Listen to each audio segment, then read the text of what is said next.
আমাৰ বাচ্চাবোৰে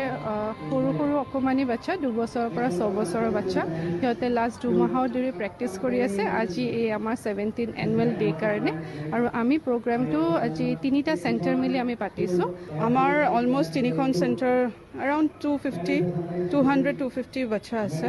সো আমি সকলোৱে মানে মিলি আৰু স্পেশালি আমি জুবিন দাৰ কাৰণে এটা ট্ৰিবিউট দি আছোঁ জুবিন দাৰ নামত আমি বহুতখিনি পাৰফৰ্মেন্স ৰাখিছোঁ সো দুখ লগা হেৰি হয় আমাৰ কাৰণে সকলোৱে আৰু বাচ্চাও যাতে সেই বস্তুটো বুজি পায় বাচ্চাও জানে তো আমি সেই হিচাপে জুবিন দাকো শ্ৰদ্ধাঞ্জলি দিছোঁ লগতে আৰু